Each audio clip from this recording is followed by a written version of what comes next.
जय श्री कृष्णा। आप सभी का हमारे YouTube चैनल पर बहुत बहुत स्वागत है।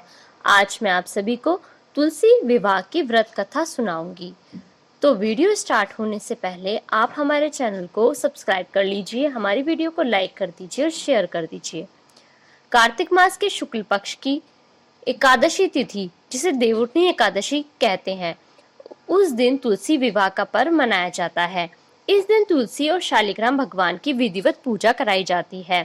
मान्यता है कि इस दिन तुलसी विवाह कराने से शुभ फलों की प्राप्ति होती है और वैवाहिक जीवन में चली आ रही परेशानियां समाप्त हो सकती हैं।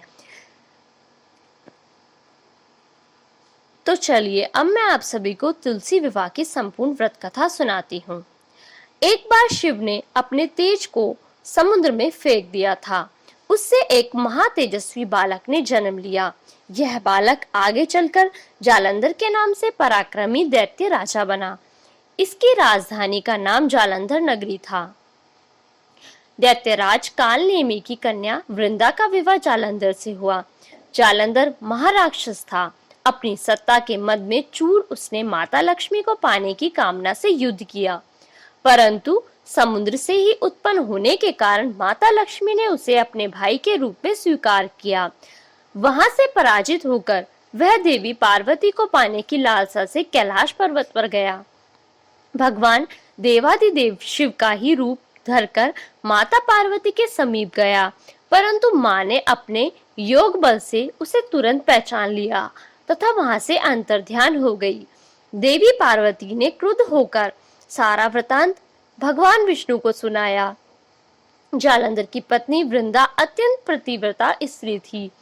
उसी के पतिव्रत धर्म की शक्ति से जालंधर ना तो मारा जाता था और ना ही पराजित होता था। इसलिए जालंधर का नाश करने के लिए वृंदा के पतिव्रत धर्म को भंग करना बहुत आवश्यक था।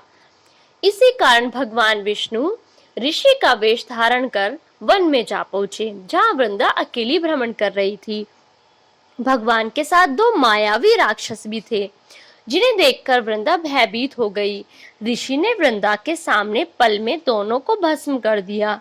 उनकी शक्ति देखकर वृंदा ने कैलाश पर्वत पर महादेव के साथ युद्ध कर रहे अपने पति जालंधर के बारे में पूछा। ऋषि ने अपने माया जाल से दो वानर प्रकट किए।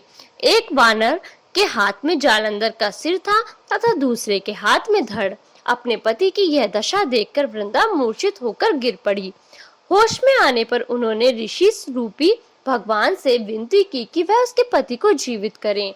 भगवान ने अपनी माया से पुनः जालंधर का सिर धड़ से जोड़ दिया, परंतु स्वयं भी वह उसी शरीर में प्रवेश कर गए। वृंदा को इस छल का तनिक भी आभास न हुआ।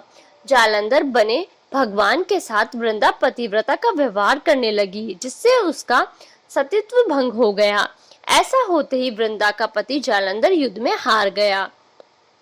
इस सारी लीला का जब वृंदा को पता चला तो उसने क्रुद्ध होकर भगवान विष्णु को हृदयहीन शिला होने का श्राप दे दिया। अपने भक्त के श्राप को भगवान विष्णु ने स्वीकार किया और शालिग्राम पत्थर बन गए। सृष्टि के पालनकर्ता के पत्थर बन जाने से ब्रह्मांड में असंतुलन की स्थिति हो गई। यह देखकर सभी देवी देवताओं ने वृंदा से प्रार्थना की कि वह भगवान विष्णु को श्राप मुक्त कर दे। वृंदा ने भगवान को श्राप मुक्त कर स्वयं आत्मदाह कर लिया। जहाँ वृंदा भस्म हुई वहाँ तुलसी का पौधा उगा।